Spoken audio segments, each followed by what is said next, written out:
है डॉक्टर सुरेश पांडे जी जो सूबी नेत्र चिकित्सालय के निदेशक हैं और यहाँ सेवाएं दे रहे हैं, उनसे भी अनुरोध करूंगा कि वे इस अवसर पर हमें ज्ञान प्रदान करें। कल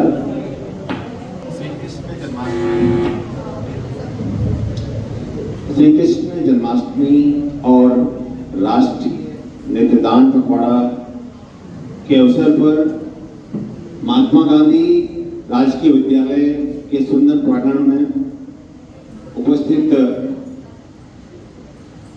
सोसाइटी राजस्थान कोटा चैप्टर के अध्यक्ष आदरणीय डॉक्टर समाज सेवी डॉक्टर श्री जी.डी. पटेल साहब, doctor Neerja Srivastava ma'am, Shrimati Maninder Kaur ma'am, आचार्य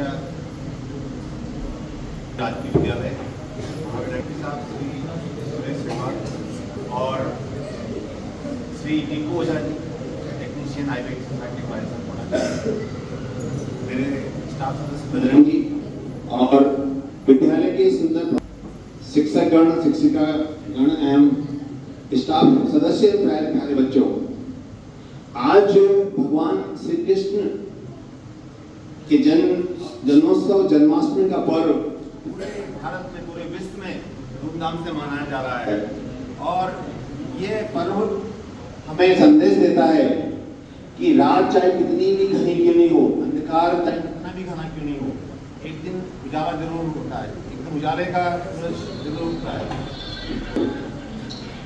भगवान श्री कृष्ण का जो जीवन चरित्र है उससे हमें प्रेरणा मिलती है कि भगवान का जन्म जेल के अंदर आधी रात को हुआ था और उस समय की परिस्थितियां कितनी कठिन थी, कितनी प्रतिकूल थी, कितनी मुश्किल थी, इसका अंदाजा भी लगाना मुश्किल है। लेकिन भगवान श्री कृष्ण ने जीवन में कर्म करने का उपदेश दिया, हमेशा कर्म करते रहो और कभी भी कठिन से कठिन परिस्थिति में भी हार मत माने।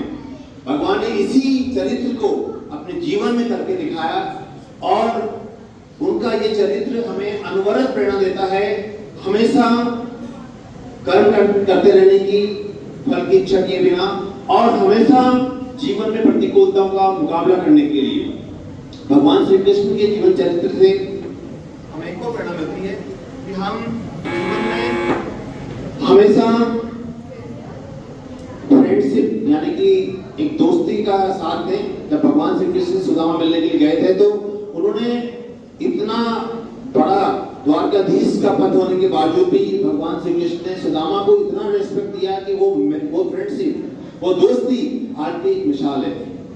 और इसके अलावा भगवान श्री कृष्ण ने अर्जुन जो कि हार मान चुका था, उसने बोला भगवान मेरे से ये नहीं होगा, मैं कुछ भी नहीं कर सकता, वो निराश हो चुका था, उन्होंने अर्जुन को युद्ध के मैदान में गीता का उपदेश देकर उसको कर्म करने के लिए यानी कि युद्ध करने के लिए प्रेरित किया।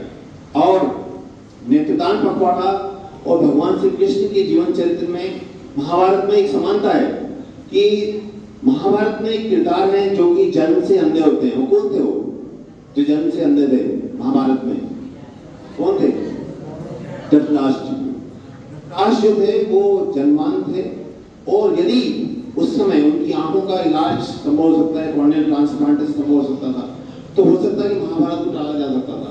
इसके साथ साथ जो हम लोग, जैसे हमारे डॉक्टर कंजोलिया सर हैं, हम लोग आई विंग सोसाइटी के बैनर के तले कार्य कर रहे हैं और eye wing society Rajasthan Kota chapter नेत्रदान को बढ़ावा दे रही है, नेत्रदान के बारे में जागरूकता बढ़ा रही है।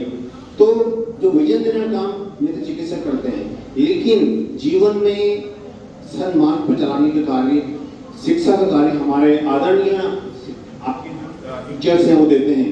दोनों चीजें जरूरी है, हमें दिखना भी जरूरी है और हमारा विवेक भी अच्छा होना चाहिए। दोनों चीजें जब मिलती हैं तभी हम जीवन में और नेत्रदान पखवाड़े के अवसर पर पूरे भारत में दिनांक 25 अगस्त से 8 सितंबर तक नेत्रदान पखवाड़ा मनाया जा रहा है। पखवाड़े के अवसर पर मैं आप सभी को हमारे डॉक्टर कंजोलिया साहब ने संक्षिप्त जानकारी दे दी, क्योंकि मैं आपको एक जानकारी दे रहा हूँ। आँख में हमारी और ये आँख का जो मॉडल आप देख रहे हैं उसको दूसरा जो होता है आँख में ट्रांसपेरेंट होता है, जिसको हम लेंस कहते हैं। ये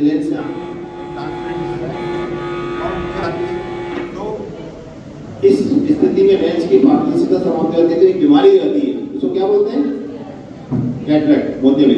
ये लेंस की ट्रांसपेरेंसी समाप्त होती है और ये आंख में जो 5 इंपॉर्टेंट अंग होते हैं, ये लेंस जो ट्रांसपेरेंट है आप देख रहे हैं, और ये दूसरी मेरे हाथ में ये लेंस जो अपनी ट्रांसपेरेंसी खो चुका है। और आंख में सबसे 4 महत्वपूर्ण हिस्से हैं, वो कॉर्निया, दूसरा लेंस, तीसरा आंख का पर्दा और चौथी है जो आपकी नस, दृष्टि तंत्रिका जो दिमाग तक ले जाती है। ये 4 सबसे महत्वपूर्ण हिस्से हैं आंख के। और आंख का जो पर्दा है जो देख रहे हैं आप, तो इस पर्दे के अंदर पूरी बॉडी के अंदर रक्त प्रवाह, ब्लड सर्कुलेशन, रक्त वाहिकाएं, ब्लड वेसल्स देखी जा सकती हैं। आंख का जो पर्दा जिसको रेटिना कहते हैं। तो यदि हम अंधता की बात करें तो पूरे विश्व भर में 4 करोड़ व्यक्ति अंधे हैं, नेत्रहीन हैं, जिनको दिखाई नहीं देता है। और उसकी विश्व भर की आधी जनसंख्या, टोटल जो ब्लाइंडनेस है 4 करोड़, उसकी आधी जनसंख्या यानी कि 2 करोड़ भारत में निवास करती है। तो अंधता भारत के लिए बहुत बड़ा कलंक है। इसका मतलब ये हुआ कि एवरी सेकंड ब्लाइंड को लैंड करवा के, सॉफ्ट लैंडिंग करवा के पूरे विश्व भर में रिकॉर्ड बनाया है। दूसरी तरफ हमारा देश अंधता से जूझ रहा है और सबसे महत्वपूर्ण बात यह है कि 80% व्यक्तियों में उपचार या ऑपरेशन के माध्यम से अंधता को रोका जा सकता है, रिवर्स किया जा सकता है। इसलिए आइए आज हम सभी राष्ट्रीय नेत्रदान पखवाड़ा के अवसर पर संकल्प लेके जाएं कि हम उपचार योग्य अंधता का उन्मूलन करने के लिए, भारत में अंधता के 5 सबसे मुख्य कारण हैं। सबसे पहला कारण है मोतियाबिंद यानी कि कैटरेक्ट जो आपने देखा। दूसरा अंधता का मुख्य कारण है ग्लूकोमा यानी कि काला पानी। तीसरा सबसे मुख्य कारण है अंधता या दृष्टि बाधिता का, वो है दृष्टि दोष यानी कि रिफ्रैक्टिव एरर।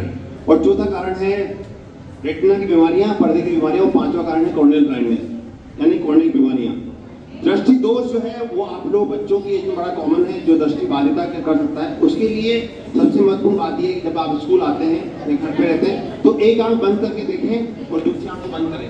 यदि दोनों आंखों से आपको बराबर दिखाई देता है, इसका मतलब आपकी आंखों की रोशनी बराबर है। यदि आपको पीछे बैठने पर कम दिखाई देता है, ब्लैक बोर्ड साफ दिखाई नहीं देता है, तो अपने नजदीकी नेत्र चिकित्सक के पास जाकर अपनी आंखों की जांच जरूर कराएं, क्योंकि चश्मा लगाना एक कई बार टेबू माना जाता है, एक तरह की भ्रांतियां होती है चश्मे के साथ में कई बार।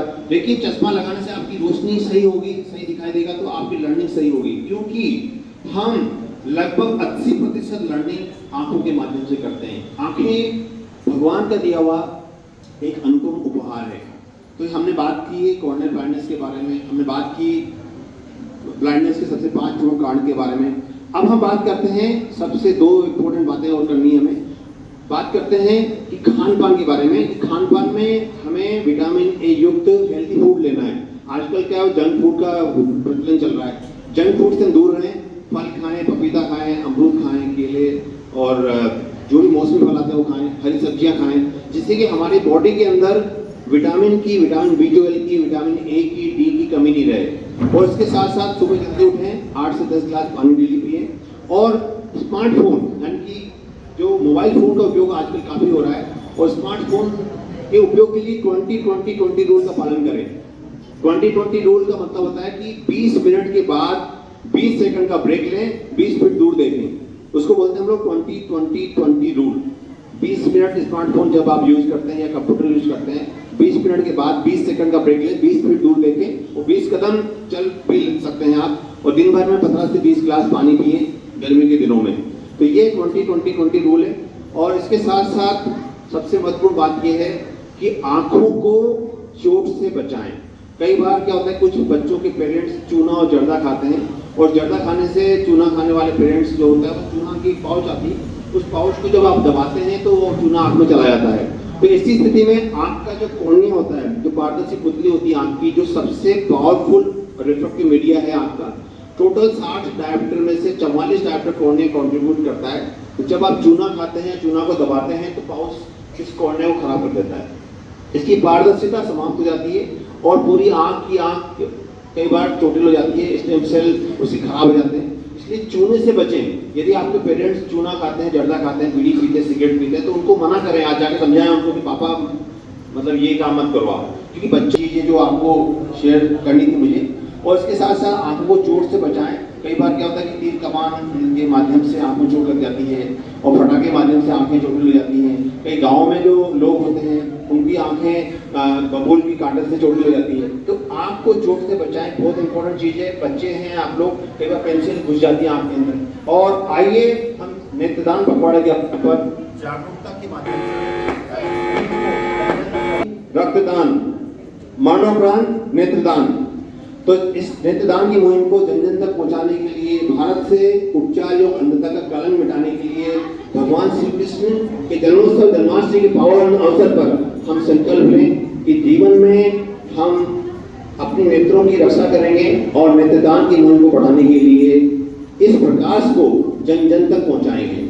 और ये जो मुहिम है ये अकेले eye wing society of Rajasthan Kota chapter या अकेले किसी के द्वारा संपन्न नहीं होगी। इसके लिए पूरे देश भर में हमें जागरूकता के माध्यम से उपचार योग अंधता का उन्मूलन करना होगा और इसके लिए हमें आप सभी का सहयोग जरूरी है। जब भी कभी आपके फ्रेंड सर्किल में या निकट पड़ोस में या कहीं भी कोई व्यक्ति अनंत यात्रा पर निकलता है, क्योंकि मृत्यु ही संसार का सबसे बड़ा सच है और भगवान श्री कृष्ण ने गीता में लिखा है, तो उनके घर वालों को जाकर उनको नेत्रदान के लिए प्रेरित करें। एक फोन ही काफी है आपका। यदि एक फोन हमारा eye wing society of Rajasthan Kota chapter के टेक्नीशियन को जाता है तो वो इस अवसर पर वहाँ आएंगे और नेत्रदान की प्रक्रिया पूरी करेंगे। इस प्रक्रिया में लगभग 10 मिनट का समय लगता है। पूरी की पूरी आंख जो होती है वो पूरी आंख नहीं निकाली जाती है, केवल कॉर्निया यानी कि हम पारदर्शी पुतली और उसकी जो रिम होती है कॉर्नियल स्टील रिम बोलते हैं उसको, वो निकाला जाता है और उस रिम को निकाल के एक पिंक मीडिया यानी कि एम्प्टी मीडिया में डाल दिया जाता है। इस समूची प्रक्रिया में मात्र 10 मिनट का समय लगता है। चेहरे पे कोई विकृति नहीं होती है, अंतिम दर्शन में कोई विकृति कोई दिक्कत नहीं आती है और ये नेत्रदान 2 वर्ष से लेकर 80 वर्ष का व्यक्ति कोई भी काम कर सकता है। इसके लिए कोई कॉन्ट्राइंडिकेशन नहीं है कि किसी ने मोतियाबिंद कराया तो वो भी कर सकता है, किसी को डायबिटीज वो भी कर सकता है, किसी को ब्लड प्रेशर वो कर सकता है। और जो लोग व्यक्ति नेत्रदान नहीं कर सकते उनमें से मुख्य सेप्टिसीमिया वाले रोगी, रेबीज वाले या ल्यूकेमिया ब्लड कैंसर वाले रोगी या जिनकी ड्राउनिंग यानी कि डूबने से मौत मृत्यु हुई है, वो लोग व्यक्ति नेत्रदान नहीं कर सकते। आइए नेत्रदान के संकल्प को, इस मुहिम को हम जन जन तक पहुंचाएं और भगवान श्री कृष्ण के जन्मोत्सव के अवसर पर अंधेरे से उजाले का संकल्प लेकर जाएं। नेत्रदान महादान, जीते जी रक्तदान, मानव प्राण नेत्रदान।